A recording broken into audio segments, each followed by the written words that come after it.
Body के अंदर फेंटनिल का हेवी डोज, एक real estate deal, health insurance और अमेज़न पर एक ग्रेट सेलर बुक। क्या है इन चारों भी पॉइंट्स का आपस में लिंक? आज की वीडियो आपके लिए बहुत ही इंटरेस्टिंग होने वाली है और आज की वीडियो सुनने के बाद और देखने के बाद आप ये कहेंगे कि दुनिया में लालच इंसान को किस तरह सलाखों के पीछे ले जाती है। द फैक्ट एंड जिपर्स की आज की वीडियो में आखिर तक बने रहिए। उम्मीद करते हैं वीडियो आपको जरूर पसंद आएगी। अमेरिका के यूटा में कॉरी अपने हस्बैंड एरिक के साथ अपना जीवन बिता रही थी। दिन था 3 मार्च 2022। कॉरी और एरिक को 3 बच्चे थे। ये तीनों भी बच्चे अपनी माँ और बाप से अलग सोया करते थे, एक अलग रूम में। रात का वक्त था। कॉरी अपने बच्चों को रूम में सुला रही थी। इतने में एरिक घर के अंदर एंट्री करता है। कॉरी एरिक से कहती है कि मेरे पास तुम्हारे लिए एक बहुत ही बेस्ट न्यूज़ है। जल्दी से मैं बच्चों को सुलाकर कमरे में आती हूँ, तुम बेडरूम में मेरा इंतजार करो। एरिक बेडरूम में कॉरी का इंतजार करता है। कॉरी तीनों भी बच्चों को सुलाकर एरिक के पास बेडरूम में जाती है। कॉरी ने जब बेडरूम में एंट्री की तो उसके हाथ में 2 ड्रिंक्स थे। वो एक ड्रिंक एरिक को देती है और एक खुद अपने हाथ में रखती है। एरिक से कहती है आज हमारे लिए बहुत ही खुशी का दिन है, पहले ड्रिंक पियो, उसके बाद मैं तुम्हें खुशखबरी सुनाती हूँ। एरिक कहता है कि ऐसी कौन सी बात हो गई, जरा खुशखबरी सुनाओ तो पहले। कॉरी वैसे तो एक रियल एस्टेट कंपनी में काम करती थी, लेकिन उसने एक पार्टनर बनाकर एक डील क्रैक करने के लिए सोचा। कॉरी ने एरिक को बताया कि एक प्लॉट बिक रहा है जो $3 मिलियन का है। इसे हम खरीद कर इसमें $1 मिलियन एक्स्ट्रा लगाकर इसे रिनोवेट करेंगे। इसके बाद इसे बेच देंगे और जब इसे बेचा जाएगा तो ये तकरीबन $5 मिलियन तक का बिकेगा, यानी कि इसके अंदर $1 मिलियन तक का प्रॉफिट होगा। एरिक ने कहा यह बहुत अच्छी बात है, मैं प्रे करता हूँ कि तुम्हारी ये डील अच्छी तरह से क्रैक हो जाए। कॉरी और एरिक दोनों की भी ड्रिंक्स खत्म हो चुकी थी। दूसरे कमरे से एक बच्चे की रोने की आवाज आने लगी। कॉरी ने कहा एरिक तुम आराम करो, मैं बच्चों को सुलाकर रिटर्न आती हूँ। कॉरी जाती है, बच्चों को सुलाकर रिटर्न आती है तो देखती है एरिक बेड पर उल्टा लेटा हुआ है। कॉरी उसके बाजू में लेटती है। उसका हाथ अचानक ही एरिक की कमर पर लगता है। वो देखती है कि एरिक की पूरी बॉडी ठंडी हो चुकी है। वो एरिक को हिलाकर उठाने को कोशिश करती है, लेकिन एरिक कोई भी रिस्पॉन्स नहीं कर रहा था। वो बहुत घबरा जाती है, 911 पे फोन करती है। 911 पे फोन करने के बाद एम्बुलेंस उसके घर पर आती है। स्ट्रेचर को निकाला जाता है। वो एरिक को हॉस्पिटल ले जाते हैं। हॉस्पिटल में डॉक्टर बताते हैं कि एरिक की मौत हो चुकी है। ये केस फिर पुलिस तक पहुंचता है। पुलिस कॉरी से पूछताछ करती है कि आखिर एरिक की मौत कैसे हुई। क्या उसने किसी तरह की कोई मेडिसिन ली थी या कोई वो ड्रग्स कंज्यूम करता था। कॉरी पुलिस वालों को बताती है कि उनको एक तरह की एलर्जी थी और वो किसी तरह का एलर्जी शॉट्स लिया करते थे और लास्ट टाइम उन्होंने बताया था कि उन्होंने ऑफिस में एक मर्तबा एलर्जी शॉट लिया था क्योंकि उनकी बॉडी के अंदर अचानक ही एलर्जी शुरू हो गई थी। जैसे तैसे दिन गुजरा, पुलिस अभी भी इन्वेस्टिगेशन में लगी हुई थी कि आखिरकार एरिक की मौत हुई कैसे। पुलिस ने एरिक की बॉडी को पोस्टमार्टम के लिए भेजा। वैसे तो एरिक का अंतिम संस्कार हो चुका था, लेकिन उसके जो 3 बच्चे थे, तीनों भी बच्चे अभी भी अपने पापा को याद किया करते थे। कॉरी ने अपने बड़े बेटे को तो समझा दिया कि पापा इस दुनिया में नहीं है, लेकिन जो 2 छोटे बच्चे थे वो 2-3 हफ्तों बाद बहुत ज्यादा जिद करने लगे कि मुझे पापा से मिलना है। अब कॉरी उन्हें किस तरह समझाए, तो कॉरी ने सोचा कि क्यों ना बच्चों के साथ कोई एक्टिविटी की जाए या बच्चों को कुछ एक्टिविटी में इन्वॉल्व किया जाए ताकि बच्चे अपने पापा को भूल सके। कॉरी ने सोचा कि क्यों ना मैं अपने खुद के ही बच्चों के लिए एक ऐसी बुक लिखूं जिसकी मदद से बच्चे अपने पापा के साथ एक कनेक्शन बना सके। कॉरी बुक लिखना शुरू कर चुकी थी और शाम के वक्त वो बच्चों को अपने साथ लेकर बैठती थी और बच्चों का ध्यान ड्राइंग और दूसरी एक्टिविटीज में लगा कर रखती और खुद वो एक प्रोफेशनल बुक राइटर बन चुकी थी।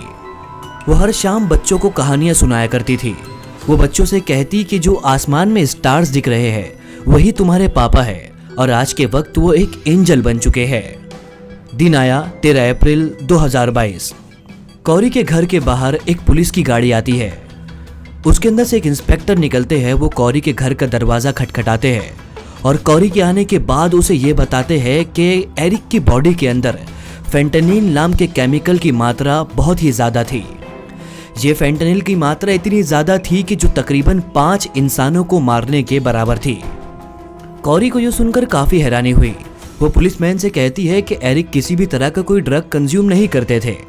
पुलिस कहती है कि हमें एरिक के लैपटॉप और मोबाइल फोन चाहिए ताकि हम उसकी जांच पड़ताल कर सके। कॉरी पुलिस वालों से कहती है कि एरिक का एक दोस्त है जिसका नाम कॉडी है। ये दोनों दोस्त भी है और बहुत अच्छे बिजनेस पार्टनर भी है। तो अक्सर करके एरिक का लैपटॉप कॉडी के पास ही रहता है क्योंकि बिजनेस की ट्रांजैक्शन उसी लैपटॉप से की जाती है।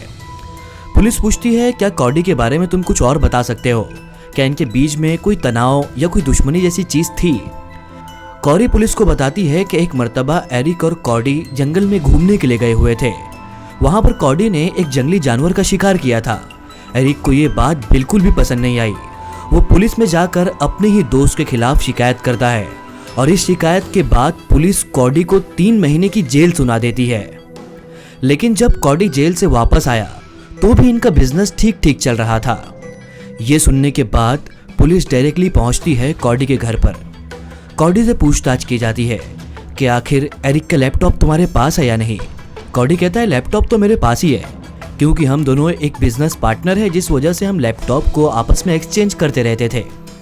पुलिस ने पूछा कि क्या तुमने उस जेल का बदला एरिक को मार कर लिया है। कॉडी कहता है कि ऐसा बिल्कुल भी नहीं है। अगर मुझे उसका बदला लेना रहता तो मैं उसके साथ बिजनेस ही नहीं करता। वो मेरी गलती थी और शायद इसकी सजा एरिक ने मुझे दी और मैं उस वक्त से संभल भी गया हूँ और मैं अब किसी जानवर का शिकार नहीं करता। ये सब चीजें दूसरी तरफ है, इसके अलावा हम एक बहुत अच्छे दोस्त थे। कॉडी कहता है कि अगर आपको आगे किसी भी तरह की जांच पड़ताल करनी हो या मेरा मोबाइल फोन या मेरे पर्सनल लैपटॉप चाहिए तो मैं वो भी आपको दे सकता हूँ। पुलिस ने जब कॉडी का ये कॉन्फिडेंस देखा तो वो समझ गए कि कॉडी एरिक को नहीं मार सकता। केस की इन्वेस्टिगेशन अभी चल ही रही थी। दिन आया 5 मार्च 2023। कॉरी की लिखी हुई बुक अब पब्लिश होने के लिए बिल्कुल ही तैयार थी। कॉरी ने इस बुक को नाम दिया आर यू विथ मी। ये बुक बहुत ही ज्यादा सक्सेसफुल रही। इस बुक को 5 स्टार रेटिंग मिली। अमेज़न पर इसे टैग मिला बेस्ट सेलर की बुक का। ये बुक उन बच्चों के लिए बहुत ही ज्यादा पसंदीदा बनी और बहुत ही सक्सेसफुल रही जिन बच्चों के पेरेंट्स या जिन बच्चों के माता और पिता इस दुनिया से जा चुके थे, क्योंकि आज तक लोगों के पास ऐसी बुक नहीं थी जो उनके पेरेंट्स को भुलाने में उनकी मदद कर सके। इस बुक के सक्सेसफुल होने के बाद कॉरी को बहुत सारे कॉल्स आने लगे। अलग अलग न्यूज चैनल्स कॉरी को बुलाकर उसका इंटरव्यू लेना चाहते थे, लेकिन कॉरी सबसे पीछे हट रही थी। लेकिन जब बहुत ज्यादा इंसिस्ट किया गया तो कॉरी ने बहुत सारे न्यूज चैनल को अपना इंटरव्यू भी दिया। पुलिस अब भी जांच पड़ताल कर रही थी कि आखिर एरिक की बॉडी के अंदर इतनी ज्यादा मात्रा में फेंटेनाइल आया कहां से। इतने में ही पुलिस स्टेशन में कुछ लोग आकर पुलिस को कुछ बताते हैं। इसके बाद पुलिस 8 अप्रैल 2023 को आरोपी को अरेस्ट करती है। जी हाँ, अब आरोपी अरेस्ट हो चुका था। लेकिन आखिर आरोपी है कौन? 3 मार्च को जिस वक्त कॉरी अपने हस्बैंड एरिक के लिए ड्रिंक बना रही थी, उसी वक्त उसने एरिक की ड्रिंक में फेंटानिल को ऐड किया था। इससे पहले कॉरी एक मर्तबा एरिक को सैंडविच के अंदर फेंटानिल डालकर दे चुकी थी, लेकिन इसका एरिक पर कुछ असर नहीं हुआ। तो इसके बाद कॉरी ने उस ड्रिंक के अंदर 30 ml फेंटानिल डालकर एरिक को दिया। कॉरी और एरिक के बीच में कुछ ठीक नहीं चल रहा था। एरिक ने ये बात अपने पेरेंट्स को बताई थी।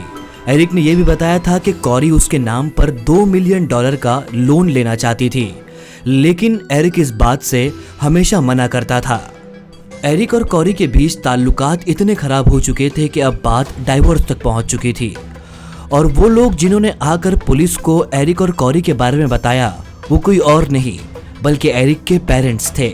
जब पुलिस ने जांच पड़ताल की तो उनको पता चला कि कॉरी ने कुछ महीने पहले ही एरिक के नाम पे $2 मिलियन का हेल्थ इंश्योरेंस लेकर रखा है, ताकि अगर एरिक मरे तो उसके बाद वो $2 मिलियन को क्लेम कर सके।